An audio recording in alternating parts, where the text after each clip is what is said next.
Olá, tudo bem? Hoje a gente está aqui para bater um papo com o Dr. Douglas, né, uma entrevista do programa de educação e tratamento da coluna, e a gente vai falar sobre o tratamento de dor lombar. A gente selecionou aqui algumas perguntas que o Dr. Douglas vai responder diretamente para vocês, tá certo? E sem a gente enrolar muito, vamos para a primeira pergunta. Douglas, por que existem pessoas que têm dor lombar? O que acontece com elas para desenvolver esse tipo de problema? Pronto. No geral, essa pergunta é aquela pergunta que vale assim US$ 1 bilhão. A gente não sabe exatamente o que causa a dor lombar, pelo menos a imensa maioria, em mais de 90% dos casos. O que a gente sabe é que existem pessoas com dor lombar porque, no geral, elas adotam um péssimo estilo de vida. Por exemplo, não praticam atividade física. Além disso, se alimentam mal, fumam, tá bom? Isso, no geral, é o que fazem as pessoas terem dor lombar. Apesar de existir diversas associações, mas o que a nossa literatura científica mostra com mais força que faz existir essas pessoas com dores na lombar é exatamente isso, tá bom? Pessoas com péssimos estilos de vida, principalmente a classe trabalhadora. Aquele pessoal dos 20 aos 64, 65 anos são as pessoas que mais sofrem com dor lombar. Talvez, né, porque devido à correria, elas não têm tempo, né, direito de se cuidar, se alimentar melhor, de praticar atividade física, mas, no geral, dor lombar pega todo mundo. Nós costumamos dizer que se você não teve, um dia você vai ter, porque algo em torno de 80% da população sente dor lombar, ou vai sentir. Isso são o que as estatísticas mostram. E criança não escapa, nem idoso, de um modo geral, todo mundo vai ter. Então, não tem mais ou menos como a gente poder dizer que minha dor lombar é por um único fator. Não Não, existe isso. não Não é existe. porque eu fiquei muito tempo sentado, nem porque eu fiquei muito tempo deitado, nem porque eu brinquei muito com meu neto, com meu filho. Não tem como dizer isso, não. Não, no geral não tem não, tá bom? É a mesma coisa de eu perguntar para você. Você consegue fazer um bolo só com ovo? Não. Não consegue. Então imagine dor lombar como se ela fosse um bolo. Para ficar aquele negócio constituído, a gente precisa de ovo, de farinha de trigo, de manteiga, de leite. Dor lombar é do mesmo jeito, tá bom? A gente sabe que são fatores psicológicos, por exemplo, muito estresse, fatores emocionais, tá triste ali demais, fatores físicos, por exemplo, não praticar atividade, né, como a gente acabou de falar. Isso tudo junto vai ocorrer uma interação e isso vai fazer com que o paciente ele tenha aquele surto de dor por causa da interação desses fatores. Porque veja só, no geral, a gente sabe que um idoso é fraquinho se comparado conosco, né? Uma criança é fraquinha e existem, na realidade, todas as crianças e todos os idosos sentem dor nas costas? Não. Não é? Então, assim, um único fator exclusivamente não significa necessariamente que o paciente vai desenvolver. Agora, imagina só, o idoso, ele é fraquinho, tá bom? Um fator. Por ele ser fraquinho, aí vamos supor, o neto dele adora jogar bola, ele ama o neto dele. Ele não consegue jogar a bola com o neto dele, ele não consegue ter esse momento de lazer, então ele fica triste. Então a gente já tem uma interação aí da fraqueza com o estado emocional dele ruim. Consequentemente, ele vai se estressar psicologicamente, porque ele não vai poder fazer nada de lazer com o neto dele. Então a gente já tem interação de 3 fatores. E é assim, é uma cascata. Durante o tratamento, a gente tem que ver o que mais está interagindo e tentar quebrando de pouquinho em pouquinho esses detalhezinhos até a gente tentar fazer com que o paciente fique bom, de uma forma geral, né? Entendi. Então é bom sempre, né, o terapeuta, o fisioterapeuta, identificar fatores que podem estar causando aquela dor. Não necessariamente só um aspecto vai ser o suficiente para isso, né? Exatamente, a gente tem que procurar analisar interações. Se ele está com dor, então provavelmente ele está estressado ou triste. E ele está triste por quê? Porque ele não pode ter um lazer, porque ele não pode trabalhar. Por que ele não pode trabalhar? ou porque ele está fraco, ou porque ele trabalha só, enfim, é ir buscando as interações e tentar quebrar essa rede. É por isso que é importante conversar, né? Demais. Porque na conversa é que você vai ter todos esses parâmetros. Porque muitas vezes o paciente chega aqui e aí acontece do paciente falar a vida dele inteira, né? Descrever desde quando ele era adolescente, criança, até hoje. E às vezes esses detalhes é que vão fazer diferença se o tratamento vai demorar, se não vai, que tipo de técnica, se é exercício, se não é, né? Então é importante a gente entender, eu acredito, que essa conversa seja importante para você como fisioterapeuta no tratamento do seu paciente. Exatamente. Parece até clichê, né? Quando a gente diz, você tem que conversar com o paciente. Só que quando a gente fala de conversar, o terapeuta, ele tem que ser muito mais ouvinte do que falador, não é? Porque assim, a gente foi treinado na nossa faculdade e de uma forma geral, né, no ambiente mercadológico, é o que as estatísticas mostram, que a gente foi treinado a colher dados fazendo pergunta. Ou seja, 90% dos dados que a gente colhe é através de pergunta. É só a gente falando. A gente não deixa o paciente contar livremente toda a história dele. Então é por isso, um dos motivos, né, que eu acredito que a gente não esteja conseguindo salvar todo mundo que esteja com dor lombar. Porque a gente não está sabendo colher de fato as informações, que a gente não está deixando o paciente falar. Então, por isso que é importante a gente escutar mais do que ficar perguntando, porque é através disso que a gente vai descobrindo as interações. Sim, com toda certeza. Muito legal. E assim, Douglas, eu conheço, eu tenho certeza que você também já teve pacientes e que conhece pessoas no seu dia a dia, né, que tiveram dor lombar e que ficaram boas com o tempo. Sim. Né? Às vezes a pessoa tem uma dor aqui, passa um tempinho, a dor some. Eu não precisava de fisioterapia, né? Eu só fiquei em casa aqui e tal, dei um alongamentozinho e tudo mais, e fiquei bom. Para que serve a fisioterapia nesse caso, né? O que acontece? Por que a dor passa com o tempo? Muito boa essa colocação, viu? Normalmente, a dor lombar, ela tem uma história natural.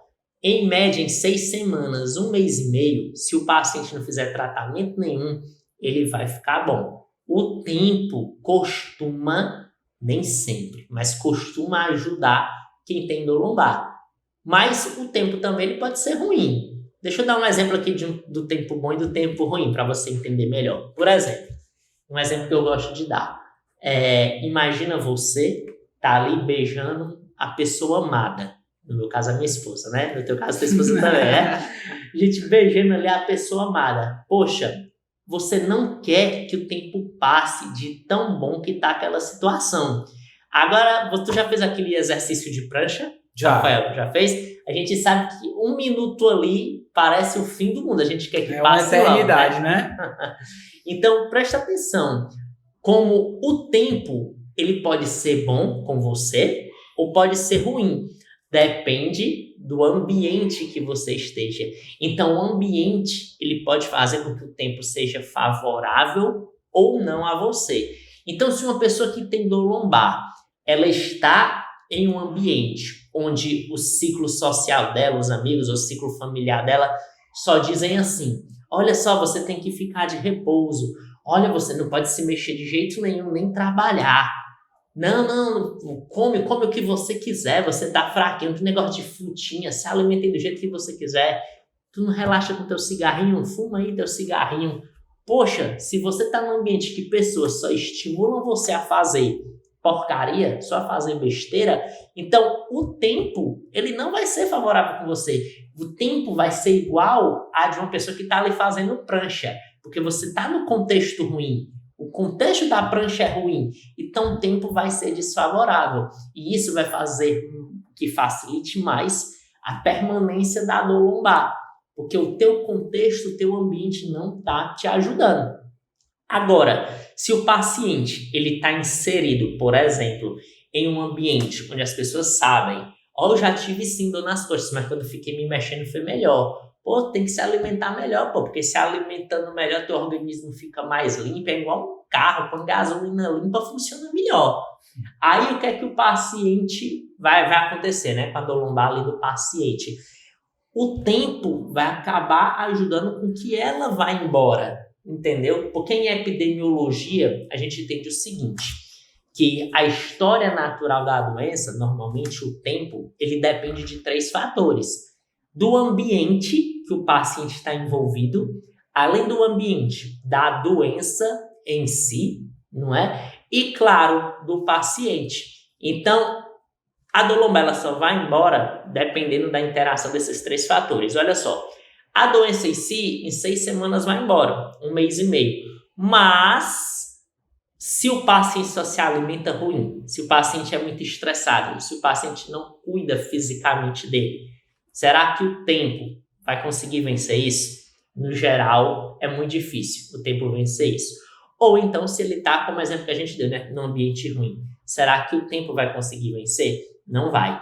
Então, assim, não se iluda pensando, né, que só porque melhorou ali, só porque a história natural é ali em 6 semanas, que você não vai precisar de um tratamento. Porque vai. Porque o fisioterapeuta ele vai te ajudar a entender essas interações disso tudo e dependendo do que esteja mais alterado, durante o tratamento ele vai organizar. Porque aquele pensamento, né, de que o fisioterapeuta só vai fazer minha massagem, a liberação miofascial, ou que o fisioterapeuta só vai fortalecer minha coluna, isso daí é o de menos. Para quem tem dor lombar hoje, a gente sabe que a gente tem que tentar trabalhar com exercícios em volta de corrigir essas interações, não é, do ambiente, da pessoa e da doença.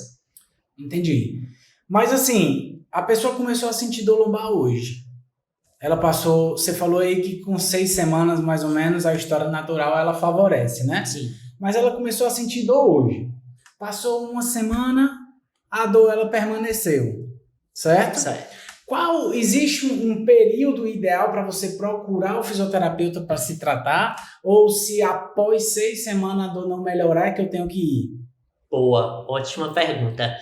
No geral, os pacientes eles não sabem desse período de 6 semanas. Sim, lógico, com certeza. E tipo assim, poxa, a gente vai esperar então 6 semanas para poder tratar ele? O ideal é que não. O ideal é que seja já lá desde o comecinho, porque no começo você já vai deixando claro para ele o que pode acontecer com ele. Se lá no começo ele não tem orientações e ele ainda continuar em um ambiente desfavorável, ele continuar sem praticar atividade física alimentando ruim, as 6 semanas não vão ajudar e a gente sabe que depois de 6 semanas é muito difícil a dor diminuir. A diminuição dela vai perdendo força. Isso vai fazendo com que ela persista. Então, quanto mais cedo ele aparecer, mais educado ele for, né, mais o terapeuta for ensinando para ele, mais rápido vai ser do tempo ajudar, tá bom? Sim. Então, o ideal é o paciente tentar procurar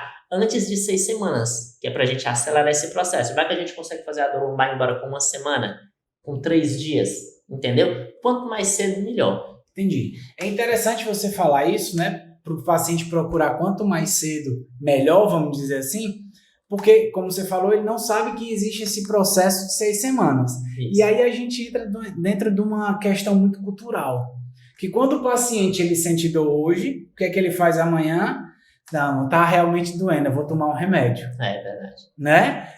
Então, a dor não passou no 3º, no 4º dia, o remédio que não presta. Vou trocar o remédio. Né? O remédio não tá funcionando, vou no médico. Aí o médico passa um outro remédio que ele disse que já tinha tomado 2. E aí vai gerando uma bola de neve. E quando eu vejo o paciente começa a procurar fisioterapeuta 1 ano, pois muito tempo aí depois. Já passou as 6 semanas. Como é que você, como fisioterapeuta, consegue ensinar para as pessoas ou para o seu paciente que isso precisa ser mudado, essa questão cultural de medicamento, de ficar deitado, de procurar um médico? Como é que você consegue explicar que o fisioterapeuta é importante logo no início? Pronto. Primeira coisa, a gente tem que analisar o paciente como um todo. Porque para o paciente, quando ele cria essas crenças, essas coisas que ele acredita, ou foi porque ele escutou de algum profissional renomado, ou porque ele viu na televisão, ou alguém que ele ama muito falou, e todas essas informações vão criando a opinião dele. Eu costumo dizer que a opinião é como se fosse uma mesa, tá bom? Tem ali a parte que você bota aqui, ó, a comida, e tem as perninhas. As perninhas são exatamente isso. Sei lá, um exemplo, a opinião do médico, a opinião da Globo, a opinião de alguém querido. Isso tudo vai fazer com que fique forte, fique firme a sua opinião. Então, a opinião do paciente é formada basicamente por o que ele escutou de outras pessoas, pelo que ele viu, pelo que ele viveu. E isso pode ser coisas erradas, entendeu? Então, imagina só, uma mesa onde as pernas delas são fracas ou então são muito antigas. Não vai dar certo. Essa mesa, ela vai ser muito frágil. Quando eu falo pernas antigas, por exemplo, é quando ela escuta conselhos de pessoas que estão desatualizadas. Podem ser médicos, fisioterapeutas, enfermeiros, enfim. Aquele pessoal que dá informação muito ultrapassada. Ou então, alguém que ele ama, que dá informação assim muito frágil. Por exemplo, não pode fazer exercício porque às vezes vai piorar a tua situação. Porra, esse tipo de informação está errada, está fragilizada. A gente sabe que não é verdade. Então, isso tudo faz com que o paciente ele tenha uma opinião distorcida.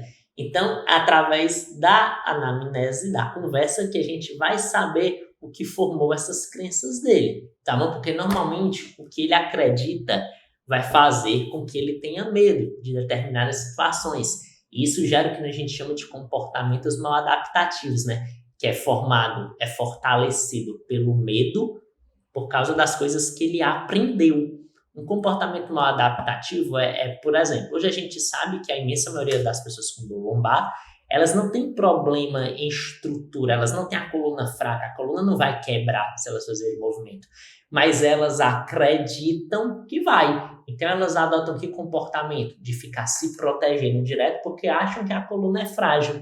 E isso, por tudo que ela aprendeu, gerou esse medo nela e fez ela adotar esse comportamento. Então, para eu mostrar para essas pessoas que a fisioterapia é importante, eu costumo trabalhar primeiro com o entendimento delas, porque é o entendimento delas que está alterado acerca da situação. Então aí, o que tu faz, Douglas, exatamente? Aí depende do paciente que eu estou envolvido. Por exemplo, tem paciente que chega aqui que acredita que o impacto faz mal para a coluna. Aí esse paciente adorava correr. Hoje não corre mais porque disseram isso, né? Olha, na corrida... Isso é muito comum, né? Olha, na corrida tua coluna faz isso aqui, ó. E já tá no exame de imagem desgastada, então vai fazer mal. Aí eu, pois deita aqui, paciente. Aí eu deito o paciente ali de barriga para baixo e começa a fazer uma pressão nas costas dele, uma mobilização. Olha, você tá vendo isso daqui? Tá doendo tuas costas? O paciente normalmente está sensibilizado, ele diz que tá, certo? Quando for diminuindo, se diminuir, né? Você vai me avisando. Eu vou mobilizando ele. Normalmente 3 séries de 1 minuto já é o suficiente para gerar um efeito hipoalgésico, gerar uma analgesia. Eu vou lhe mobilizando, né? O paciente, tá diminuindo. Depois de 3 séries de 1 minuto no geral, diminuiu. E você sabe o que era que eu estava fazendo? Eu estava jogando peso, jogando pressão, impactando tua coluna e a dor passou. Então, será que o que você acredita, não é? Que impacto faz mal para a coluna? Será que isso realmente é verdade? Porque o impacto é exatamente o quê? Uma estrutura apertando a outra, não é? Por exemplo, a de cima apertando a de baixo, né? Impactando, pressionando, apertando. O que eu estava fazendo na tua coluna? Eu estava apertando, estava pressionando. E fez mal? É o paciente. Opa, então o impacto não fez mal. Então podem ter situações que o impacto não vão fazer mal. Então a partir daí começa a reflexão. Então o que eu faço no geral é mexer com o entendimento deles. Douglas, de que forma? Aí depende de como ele chega para mim, de que informações ele traz para mim. Por exemplo, um paciente que chegou com essa informação de que impacto faz mal, eu gosto de abordar desse jeito, jogando pressão e mostrando como pode gerar analgesia. Aí, se for outra paciente que tem medo de se abaixar, aí é de outra forma, né? Quem está inscrito no nosso programa de educação e tratamento da coluna sabe como lidar com isso. Maravilha. E assim, você já até comentou um pouco sobre isso, né? Que é a terceira pergunta. A gente falou que existem pessoas que melhoram com o tempo e também tem pessoas que não melhoram com o tempo. Então você já falou um pouco sobre isso, só esclarece um pouco mais, né? Qual a diferença e que fatores podem ser determinantes para que o tempo melhore e para que o tempo não melhore, para que ele ajude, né, o seu trabalho. Certo. Normalmente 6 semanas é o período, o tempo é favorável, o tempo ajuda. Só que o tempo pode não ajudar se o paciente estiver dentro de um ambiente ruim e se, claro, se o corpo dele, o aspecto psicológico dele, o paciente em si também estiver ruim, estiver estressado, se alimentando mal, com pouca atividade física, isso tudo vai atrapalhar o tempo. Do mesmo jeito que beijar uma pessoa amada é bom, como a gente deu exemplo, né? O tempo ali é bom, mas o tempo pode ser ruim em outro contexto, fazendo a prancha. Então, o tempo pode ser ruim estando dentro desses contextos alterados. Então, o que é que eu costumo fazer, né? Tem um acrônimozinho que eu uso, que é o fico e soco. Eu tento analisar o paciente como um todo. Isso eu costumo ensinar para os meus alunos exclusivos, mas eu vou contar para vocês porque eu acho que é uma informação que tem que ser disseminada para todo mundo. Através desse fico e soco, eu sei o que é que está interagindo mais com o problema ali do paciente. Por exemplo, fico em relação a fatores físicos e cognitivos, tá bom? O E de fatores emocionais, o soco de sociais e comportamentais. Então, fico e soco eu tentar passear por todas essas colunas da vida do paciente. E através desse passeio, como é que tu passeia, Douglas? Eu faço perguntas referentes a fatores físicos, referentes a fatores cognitivos, emocionais, sociais e comportamentais. Aí eu vou sabendo o que mais está interagindo ali, o que mais está atrapalhando, fazendo a dor persistir, e eu vou voltar ao meu trabalho com foco especial nisso. A gente sabe que o paciente tem tudo isso, tanto dor aguda quanto dor crônica. Eles têm influência de fatores físicos, emocionais, cognitivos, tanantanã. É só através da conversa que você vai saber o que está pior em cada paciente. Mas, no geral, o paciente com dor crônica ele tem os aspectos psicológicos e sociais mais alterados do que o paciente com dor aguda. Exemplo, vamos lá. Perguntas de fatores físicos. Paciente, sua dor começou depois de alguma pancada, né? Com uma pancada forte, um trauma forte, pode lesionar a estrutura. Sim. Aí o paciente não começou. Então, então calma aí. Fator estrutural pode não ser importante para ele, né? Vamos lá ver o aspecto cognitivo de entendimento. Paciente, você está com dor aí, você me disse que já fazem 4 semanas, 1 mês, não é? O que é que você acredita que seja? Meu Deus, eu acredito que é por causa da minha hérnia, porque eu fiz um exame de imagem, deu uma protusão. Ave Maria, essa protusão dói tanto que eu não estou nem trabalhando. Poxa, olha o entendimento desse teu paciente. Hoje a gente sabe que uma protusão ela não tem o poder de gerar uma incapacidade no paciente. Porque incapacidade, o que causa incapacidade é medo, sofrimento psicológico e baixa autoeficácia. Não é uma protusão, só que no entendimento dele é. Então você, o aspecto cognitivo, o entendimento desse paciente está bem mais alterado do que o aspecto físico. Sim. Então você já considera isso mais. Não exclui o físico, mas considera mais o cognitivo, não é? O aspecto emocional. E como é que você se sente em relação à sua dor? Eu me sinto muito triste porque eu não consigo fazer mais nada. Então o aspecto emocional dele aqui também está influenciado, não é? Certo. O social. O que é que o pessoal em sua volta aí acha de você estar com dor lombar e ter se afastado de suas atividades? Eles acham que isso é uma frescura. Eles acham que eu estou inventando. Poxa, o paciente ele não tem apoio da rede dele, né? Nem dos amigos, nem da família. Isso vai impactá-lo de uma forma negativa, porque ele vai gerar um sofrimento nele. E esse sofrimento, consequentemente, vai favorecer o quê? A incapacidade. A gente não disse, né? Que o sofrimento psicológico favorece. E, por último, passeando dentro desse ser humano aqui como todo, não é? Agora é o aspecto comportamental. Quando você está com dor, qual é a primeira coisa que você faz? Vou logo me deitar. Então você, olha aí. É o mais comum, né? É o mais comum. E por que você se deita?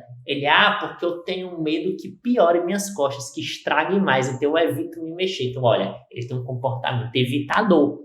E a gente sabe que o comportamento de medo e evitação também favorece a persistência da dor e a incapacidade. Então você, olha só, o aspecto físico que é o de menos. Olha, cognitivo, emocional, social e comportamental, que a gente tem que trabalhar em volta disso tudo.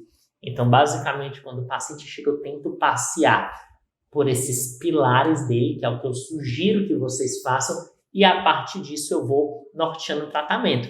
Se eu percebi que ele tem um comportamento evitador, ele evita porque tem medo, porque o cognitivo dele, ele entende que a coluna dele vai se destruir, vai se desgastar e vai piorar tudo. Então, o primeiro tipo de exercício que eu gosto de fazer, exercício para tirar o medo. O melhor tipo de exercício para tirar o medo é exercício com exposição gradual. Normalmente ele vai ter medo ali de se abaixar, né? Ele vai adotar um comportamento mal adaptativo, ele não vai querer se abaixar. Poxa, ele não quer se abaixar até o chão para pegar uma caneta, então faz isso daqui com ele. Bota ele para fazer uma flexão mínima assim, ó. Uns 10 grauzinhos, ó, só encostando na mesa. Vai expondo aos poucos, porque a literatura mostra que exposição gradual é a melhor ferramenta que a gente tem para quebrar o medo do paciente. Quebrou, vai quebrando 10, depois eu baixo para 45 e assim vai. E ele vai começando a mudar o entendimento dele, o cognitivo, né? Opa, minha protusão realmente não era tão perigosa. Olha eu conseguindo me abaixar. Aí ele vai perdendo o medo, vai deixando de ter um comportamento evitador. Então, olha só, com exercício físico, você consegue trabalhar aspectos psicológicos e emocionais do teu paciente. Então, é um erro você acreditar que exercício serve só para ganhar força e volume muscular. E é interessante isso que você falou, né? Porque, como você disse, o paciente ele vem construindo uma história e essa história do que ele aprende influencia na dor dele. Seja o amigo, família, médico, enfim. Com certeza. Né? E aí chega num profissional da fisioterapia e ele fala tudo o contrário do que todo mundo fala para ele, que ele tem que se mexer, que ele tem que levantar e baixar e que ele não tem que ter medo e que a coluna dele não quebra. Às vezes isso deve assustar o paciente. Você já deve ter passado por alguma situação em que você falou para o paciente deve ter dito, meu irmão, esse cara deve estar doido. Demais. Mandando eu me abaixar e pegar uma caneta e não sei o quê. Só que isso que você falou agora ajuda ele a ter confiança em você, porque muitas vezes a pessoa chega aqui e ele já está desacreditado da fisioterapia, do que tem que fazer, às vezes já fez 50, 100 sessões, 100 atendimentos, né? E aí você expondo ele dessa forma, como você falou, gradualmente, ele vai começando talvez a entender, não, esse cara deve ter razão. Ele não é tão doido quanto parece. Exatamente, né? Porque assim, quando você... hoje em dia, na nossa cidade aqui, né, tá chovendo muito, então a água na hora do banho costuma estar fria. Na água fria, ninguém costuma pular de uma vez, né? O que a gente faz? Se a água estiver fria, ou até se estiver quente, a gente só bota ali o dedinho do pé ou da mão, né? Vamos sentir a água aqui um pouquinho. Senti um pouquinho, agora dá pra ir. Com o paciente tem que ser do mesmo jeito, ele tem que sentir aos poucos, porque se você joga informação de uma vez, querendo quebrar as 4 pernas da mesa dele, as diversas informações que ele conquistou durante a vida. Ele vai embora e não volta mais. Ele vai embora e não volta. Acontece o quê? O que a gente chama de backfire effect, que é o tiro que sai pela culatra. Você tentou ajudar matando as crenças ruins dele, mas na realidade você se matou, porque ele vai achar que você é um louco. Você quis mudar a opinião de todo mundo, você quis quebrar logo as 4 pernas de uma vez. Então, é bom, além de tirar o medo do paciente, para ir mudando as crenças dele, mudando as crenças dele, exatamente expondo aos poucos as informações, mas de uma forma que ele entenda também. Porque não adianta você falar, né, também, que olha, no artigo científico tal, na revista The Lancet, na revista não sei o quê, ele não quer saber disso, ele só quer saber se ele vai ficar bom.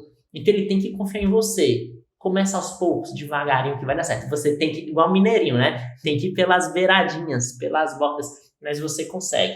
Eu acho de fundamental importância saber se comunicar.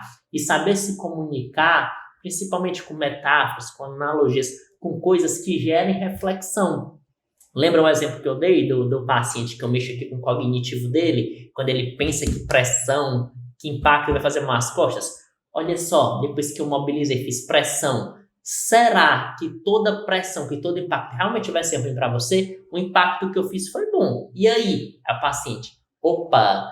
Então é isso. Gerando reflexões é a melhor forma que a gente tem de fazer o paciente começar a acreditar na gente. Porque não vai ser você que vai estar dizendo para ele o que é certo ou errado, mas ele mesmo que vai estar refletindo. Poxa, todo mundo pode estar enganado, porque aqui eu estou vivendo uma experiência diferente. Assim. Bacana, legal.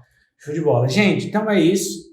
Acho que a gente falou muita coisa, né, do que... Muita informação boa. Muita informação boa e eu acho que foi muita coisa, mas isso é 1% de todo o trabalho que você tem aí com seus pacientes para tratar dor lombar de diversos tipos, de diversas causas. Exatamente. Né?